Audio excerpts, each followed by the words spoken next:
Why does your daughter look like me? 300 people watched a Fortune 500 CEO ask a small-town plumber that exact question in front of his own 8-year-old daughter. His answer, just 7 words long, didn't just silence the room. It cracked open a secret he'd been protecting since the night she was born. But to understand why that one sentence changed everything, we have to go back 3 weeks to an ordinary Tuesday morning, before either of them had any idea their quiet lives were about to collide. Michael Cole was 37, and he believed exactly one thing without question. Work hard, love your kids with everything you have, and somehow things work out. Then a woman in a white suit stood up in front of 300 parents, walked past the mayor and the school board president, stopped in front of him, and asked a question that stopped the room cold. Why does your daughter look like me? Nobody laughed. Nobody moved. Somewhere in the back of the gymnasium, a folding chair creaked, and that was the only sound. Before finding out how a small-town plumber ended up face-to-face with one of the most powerful CEOs in the Midwest and what he'd kept hidden under his floorboards for 8 years, you should know who Michael Cole was 3 weeks earlier on an ordinary Tuesday. He woke at 5:10 every morning. No earlier, no later. He'd shuffle into the kitchen of his one-bedroom rental behind Delaney's Auto Body in Worthington, Ohio, start the coffee maker, and crack 2 eggs into a pan, one for his daughter Mira, one for himself. Always burned a little on purpose, so she'd get the better one. That Tuesday, he had $47.12 in his checking account, 6 days from payday. He never told Mira things like that. Instead, he told her the minivan, a 2009 Dodge Grand Caravan with 190,000 miles and a check engine light that never turned off, was the old dragon, and dragons didn't care about being pretty, only about getting where they were going. Mira ate with crooked braids and a gap in her front teeth, thought that was the funniest thing she'd ever heard, and repeated it to anyone who'd listen. Miss Betty next door, 71 and widowed, had an unspoken deal with him. She watched for the school bus, he fixed anything on her house that squeaked or leaked, and neither of them called it a favor. "That girl's got your patience," she told him that Tuesday, watching Mira climb into the old dragon with her backpack half-zipped. "She's got her mother's stubbornness," Michael said, and didn't explain further because he never did. He drove her to school, kissed the top of her head, and told her what he told her every morning.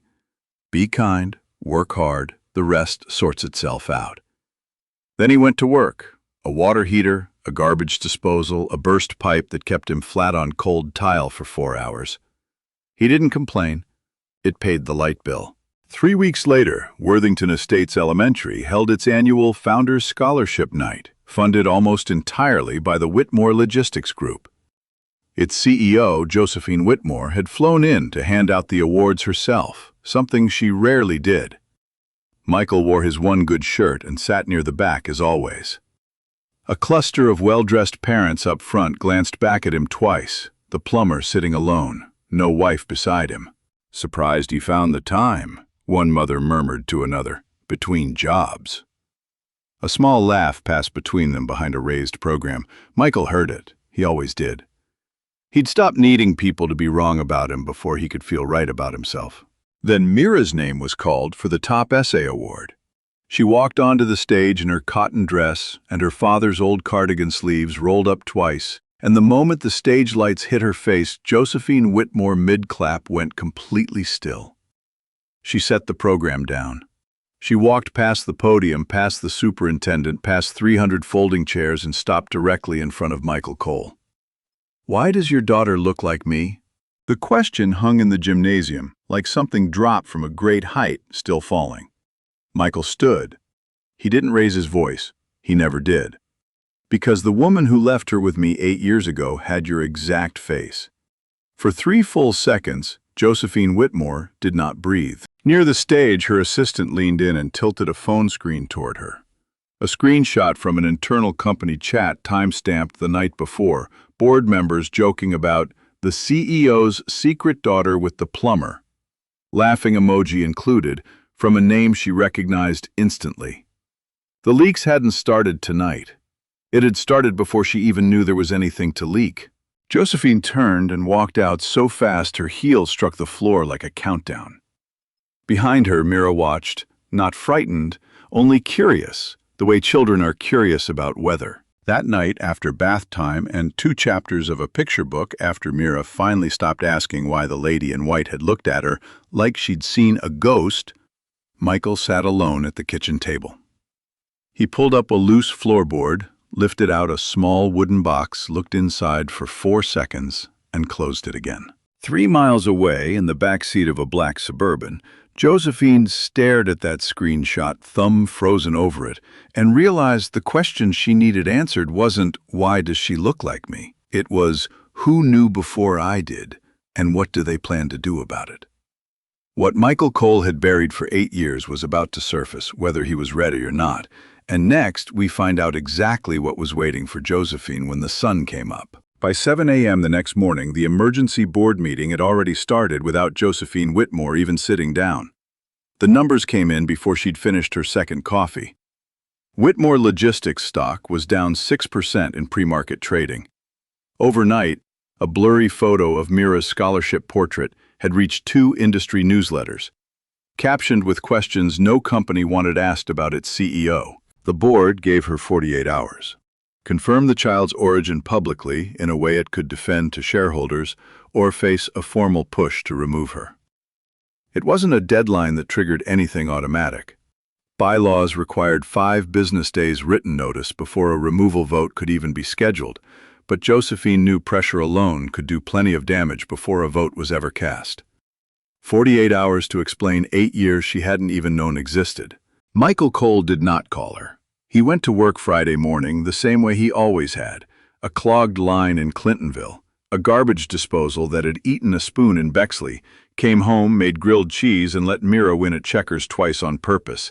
He didn't tell her a black Suburban was parked 3 blocks away, watching his windows. 4 days after the scholarship night, an envelope arrived at Josephine's office with no stamp and no return address. Inside was a photocopied page, a closed private adoption filing from 8 years prior, stamped by a county office, and 6 words in plain handwriting. "I'm not keeping anything of yours. I'm just keeping the child." Also inside, a small, tarnished brass key. Josephine recognized it instantly, the key to the family lake house on Buckeye Lake where her twin sister Elena had drowned 8 years ago. It had gone missing the week of the funeral. Only 3 copies existed, one buried with her father, one in a drawer Josephine hadn't opened in years, and one that had always lived in the office safe of Victor Hale, her father's advisor since before she could remember. She drove to the Franklin County Vital Records office herself, no assistant, no driver. She sat on a hard plastic chair, unrecognized for once, and it took 40 minutes and a supervisor's signature to release the file. The child's name meant nothing to her, but the signature authorizing the private placement did. She'd seen that looping, confident signature on birthday cards for 30 years, Elena's. Her sister mourned every anniversary. At a stone marker over that same lake had signed a legal document the same summer she was supposed to have drowned. Josephine sat in her car 11 minutes before she could turn the key.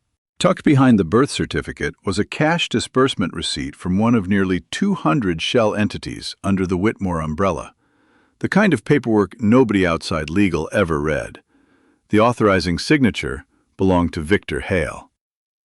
That night, Josephine found Elena's old leather journal, most of its pages torn out during the estate settlement.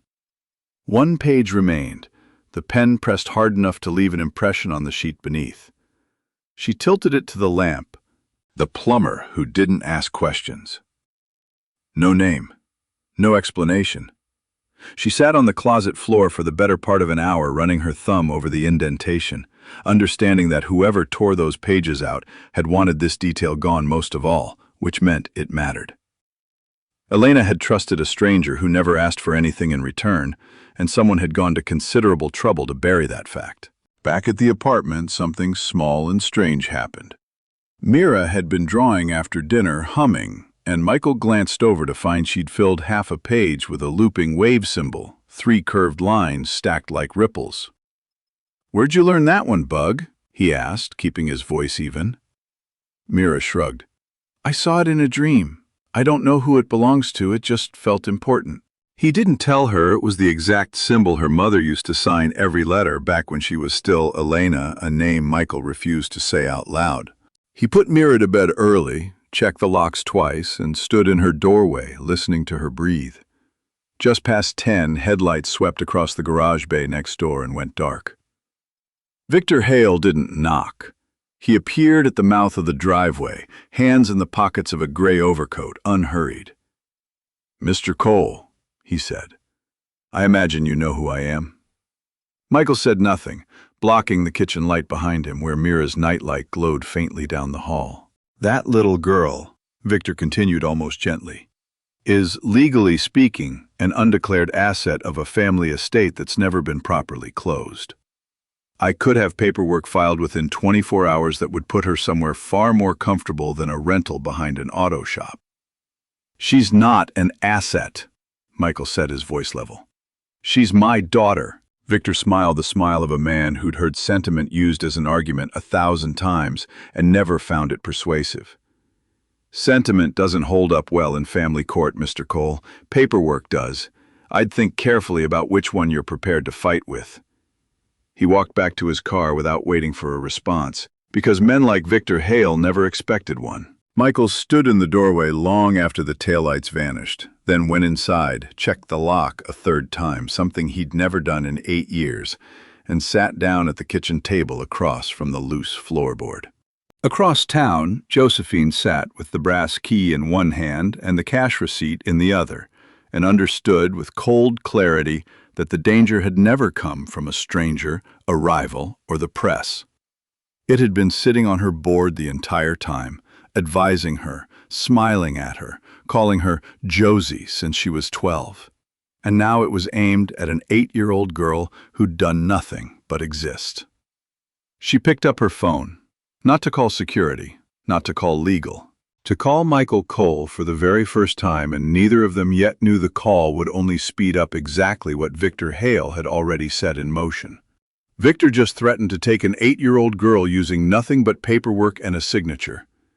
Team Michael, keep protecting that little girl in total silence no matter what it costs him. Or Team Truth, the secret should have come out the very first day 8 years ago. Pick your side in the comments, Team Silence or Team Truth. The next morning, Josephine requested a closed-door meeting with Victor Hale. No assistants, no recording devices, just the two of them, and 30 years of history between them. She had known this man since she was 12, had trusted his counsel through 2 acquisitions and her father's funeral. She had never once needed to wonder what he was actually thinking. She wondered now. She placed the brass key and the cash receipt on the table without a word, watching for the smallest flicker of surprise. There wasn't one. Victor looked at both items, then folded his hands unbothered. "You've been busy," he said. "You had her signature," Josephine said. "You had the file. You had a key that only 3 people ever held, and one of them was supposed to be dead at the bottom of Buckeye Lake." "Elena isn't dead," Victor said simply, as if correcting a scheduling error. "She simply needed to disappear for a while. These things happen in families with as much at stake as ours." Josephine's hands went still. "Where is she?" "That's not the question you should be asking right now." Victor leaned back, unhurried. "Here is your actual choice. Stay quiet, let the board believe this is a private matter you're handling with dignity, and I'll make sure your seat is protected through the next shareholder vote. Keep digging, and by Friday, every outlet in this state will have photographs of that little girl, along with a carefully worded statement questioning your fitness to lead. Grief does strange things to judgment. Everyone will understand." He said it softly, reasonably, like a man offering directions instead of a threat. Before Josephine could answer, her phone buzzed once, a text from her assistant, 3 words, "Call me, now." By the hallway, she already knew this was about Michael. 2 patrol cars pulled into the gravel lot behind Delaney's auto body just after 9. No sirens, no lights. The kind of quiet arrival that felt worse than noise would have. Neighbors would later say they heard almost nothing, only the low murmur of officers reading Michael his rights, and one small, high voice crying out from the doorway. Mira ran outside in her socks and wrapped both arms around her father's legs so tightly an officer had to gently pry her hands loose, while another explained as kindly as procedure allowed that her father needed to come answer some questions. The charges read at the station an hour later were concealment of a minor and falsification of identifying documents, language Victor Hale's legal team had fed to a compliant county prosecutor less than 18 hours earlier. Michael said nothing beyond his name. He didn't raise his voice or resist. He looked back once at Miss Betty on her porch, hand pressed to her chest, already reaching for her phone. He was led into the patrol car, still in his work shirt, a ring of pipe grease on one cuff, the closest thing to losing control he'd allowed himself in 8 years. Josephine got the news mid-sentence in a boardroom discussing quarterly freight projections. She didn't remember what she'd been saying, she only remembered what came out of her mouth next, loud enough that 3 board members set down their coffee. "If you let that little girl lose her father over this," she said, palms flat on the table, voice cracking, "I will burn this entire company to the ground before I let it happen."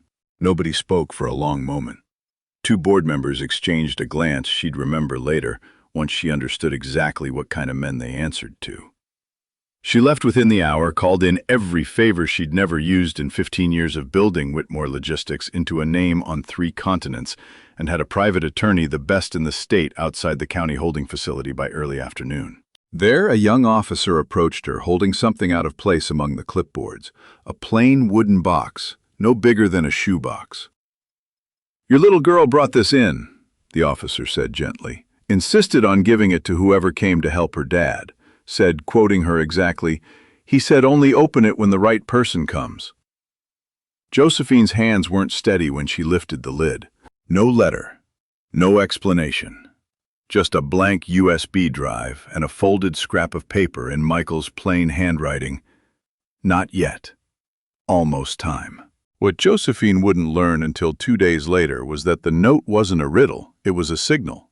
Years earlier, Michael had arranged with a credit union 3 towns over to hold a second sealed packet, released only if he was ever taken into custody.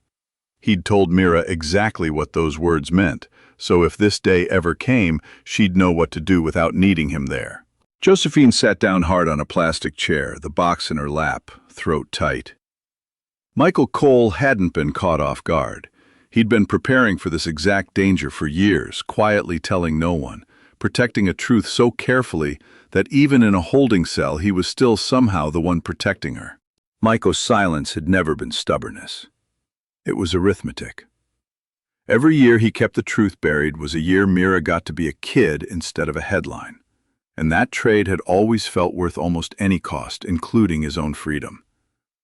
What frightened him most in that cell wasn't the charge, it was the version of this night he'd rehearsed 100 times. The one where he wasn't there to explain anything at all. She thought of every assumption she'd made about him in that gymnasium less than a week earlier. The plumber. The man half the room had quietly decided didn't belong there. She'd made a version of the same mistake herself, and it took holding a stranger's careful, quiet plan for her own protection to see exactly how wrong she'd been. She didn't cry. She'd trained herself out of that in boardrooms long ago, but she pressed the box to her chest for a moment before standing, to demand again that bail be posted within the hour. Victor Hale was waiting outside the boardroom when she returned that evening, arms folded, that same unhurried smile fixed in place. "You've lost the child's trust in the system," he said quietly, "and now you've lost the man, too, at least for tonight. Tell me, Josephine, what exactly is left for you to negotiate with?"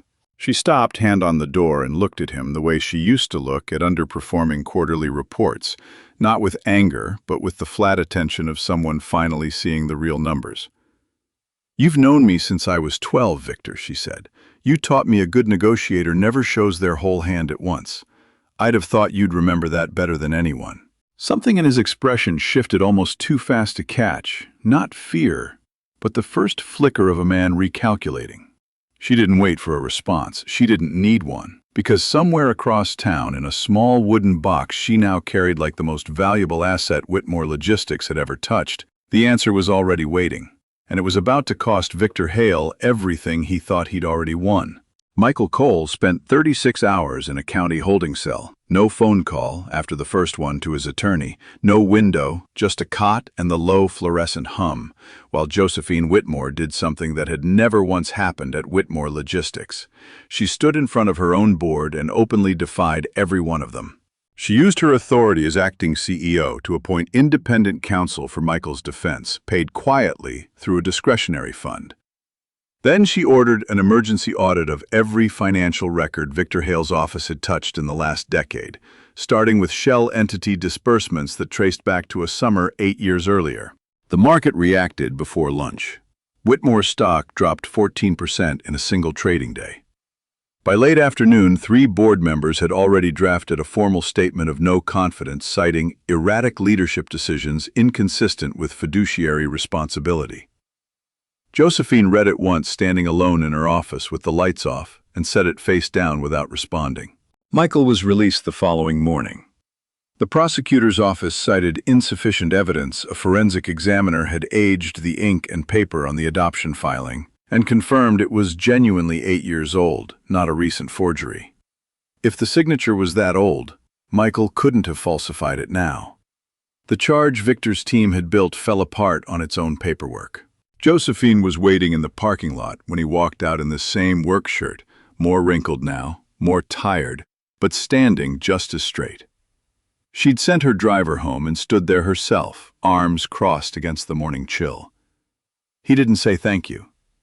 He looked at her for a long moment, then said only, "You just lost your seat because of me." "I just got back, something more important than a seat," Josephine answered. Neither said anything else for a while. Some things didn't need more words than that. Mira was waiting at the apartment with Miss Betty, who'd spent the last day and a half on the couch, refusing to go home. When Michael walked in, Mira didn't run this time. She stood still and let him kneel and hold her quietly, while Miss Betty gathered her things and let herself out, saying only that she'd left a casserole in the fridge. Then Mira went to the hall closet and came back carrying the same small wooden box, except now it wasn't empty. Michael's hands went still when he saw it, and for the first time since Josephine had met him, something in his face loosened. "It's from the credit union," he said mostly to himself. "Miss Betty must have driven her over this morning. I told them years ago if I was ever taken into custody, release the packet, no questions asked." He looked up at Josephine. "I didn't know if I'd ever actually need it. Hoped I wouldn't." Inside was a folded, handwritten letter and a small memory card sealed in a plastic sleeve gone slightly yellow with age. Josephine unfolded the letter with hands steady out of sheer necessity. The handwriting was unmistakably her sister's. "If you're reading this, it means the man I trusted kept his promise even when it cost him everything. Please don't spend whatever's left of your strength on revenge for me. Spend it on her. Spend it on living." No date. There didn't need to be one. Michael found an old camcorder-compatible player buried in a drawer, and the 3 of them sat together at the kitchen table while the memory card loaded. The video was grainy, lit by a single lamp. Elena Whitmore, 8 years younger, held a newborn wrapped in a gray blanket and looked into the camera with an expression equal parts terrified and certain. "Sis," she said, her voice thin but steady, "if you're watching this, something's happened. And I need you to trust me on one thing. If you ever meet a man who looks like he could be this baby's father, quiet, steady, the kind who never asks for anything, trust him completely. He's not taking anything from us. He's the only person I ever met who wanted nothing at all in return for helping someone." The video ended there, cutting to static. Nobody spoke for a long moment. Josephine sat with both hands flat on the table, staring at the frozen screen, understanding all at once that her sister hadn't simply disappeared 8 years ago. She'd made a choice in what must have been the most frightened hour of her life, to entrust the most precious thing she had to a stranger with a plumbing van and a good heart because she trusted him more than her own family's name. She thought about every anniversary she'd spent at that stone marker by the lake, speaking to a version of her sister who'd never actually been there. 8 years of grief aimed at the wrong kind of loss, while a real living answer had been sitting 11 miles away, raised on burnt eggs and bedtime stories by a man who never once asked to be thanked. For 15 years, Josephine had measured her worth in things she could control: market share, board votes, quarterly growth. Watching her sisters shaking hands on that screen, she understood the one decision that had actually mattered in her family had been made without her, by the person she'd always assumed needed protecting the most.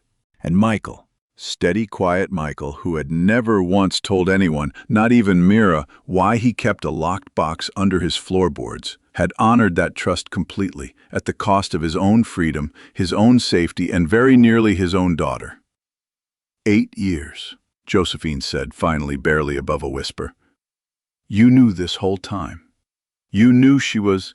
I knew she was alive when she left, Michael said. I never knew where she went after. That part's true.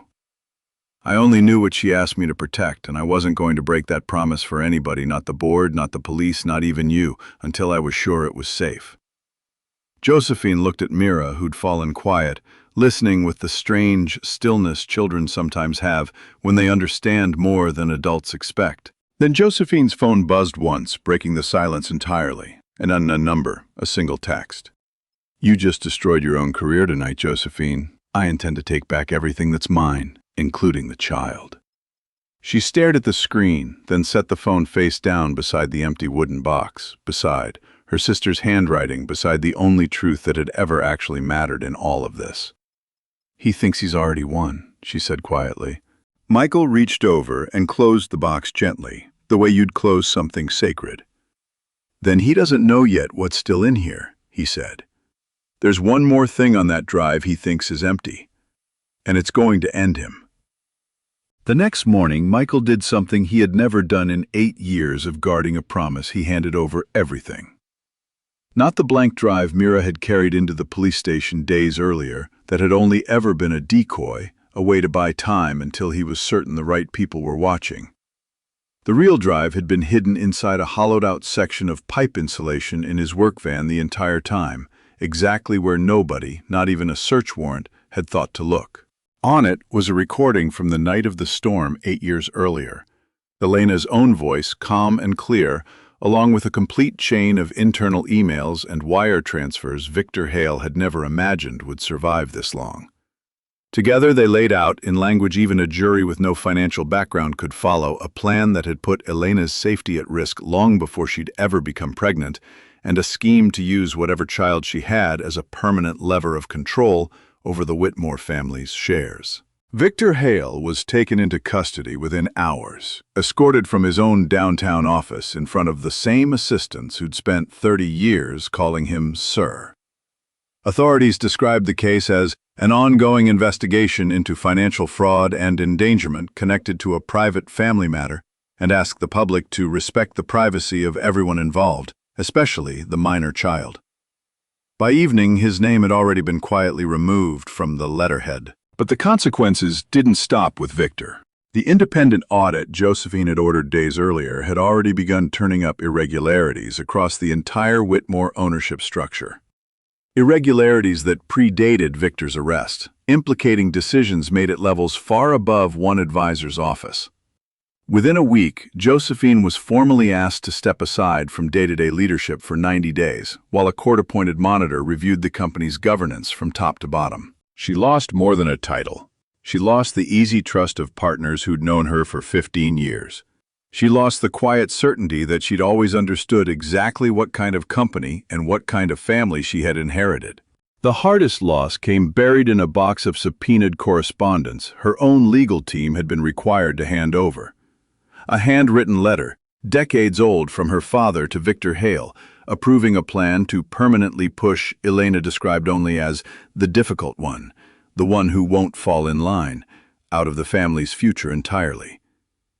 Josephine read that letter twice alone, in an office that no longer had her name on the door, and understood she hadn't just lost her seat. She had lost the last version of her father she'd allowed herself to believe in. Losing the company had cost Josephine her routine. The letter cost her something deeper, the quiet, unexamined belief that her father, whatever his flaws, had at least loved both his daughters equally. Grieving a person twice, once for their death and once for who they actually were, is its own particular kind of exhausting, and no boardroom strategy had prepared her for that math. Michael didn't call her that week. No flowers, no card. Instead, 3 days after Victor's arrest, he showed up at her front door, a brick colonial in Upper Arlington that suddenly felt too large and too quiet for one person, carrying his battered toolbox. "Your kitchen faucet's dripping," he said, when she opened the door, still in yesterday's clothes, hair loose. "I could hear it from the driveway. Figured I'd fix it." She didn't argue. She stepped aside and let him in. For the better part of an hour, Josephine sat on a bar stool at her own kitchen island and watched a plumber work under her sink methodically the same way he'd probably fixed 100 faucets in 100 other kitchens that never made the news. For the first time in 15 years, she wasn't the CEO of anything. She was just a woman who had lost her company, her father's memory, and very nearly the truth about her own family, all in 2 weeks, sitting quietly, while a man who'd lost almost as much fixed something small and broken because it was the only thing he knew how to offer. "You didn't have to come," she said finally. "I know," Michael said, not looking up from the pipe fitting. "Wanted to." Mira arrived a little later, with Miss Betty carrying a fresh drawing 3 stick figures under a sun with too many rays. She held it up between the 2 adults, studying both faces with the same unnerving directness she'd shown since the night of the scholarship gala. "Are we really going to get to be together now?" she asked. "Or is it going to get taken away again, too?" Neither adult answered right away because neither was entirely sure yet what the true answer was going to be. Outside, the late afternoon light slanted low across the kitchen floor, catching the toolbox, the drawing, the 3 of them standing close in a kitchen that had, for one quiet hour, stopped belonging to a CEO and simply belonged to whoever needed it that day. "We're going to try," Michael finally said, kneeling to Mira's height. "That's the only promise anybody can honestly make. But I'll tell you this much, Bug. I don't break promises. You know that better than anybody." Mira considered that, with the seriousness only a child could bring to something so simple. Then nodded once satisfied and went back to coloring in the extra rays on her son. 3 months passed before Josephine Whitmore made her decision final. The board, chastened by the scandal and eager to restore investor confidence, quietly offered her a path back to the CEO chair once the governance review concluded.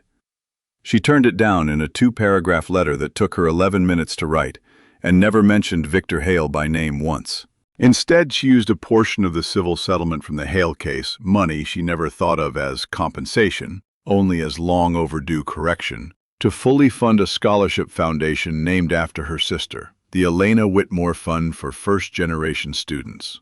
Michael, for his part, didn't wait for anyone's permission or funding to start what he'd been quietly planning for years.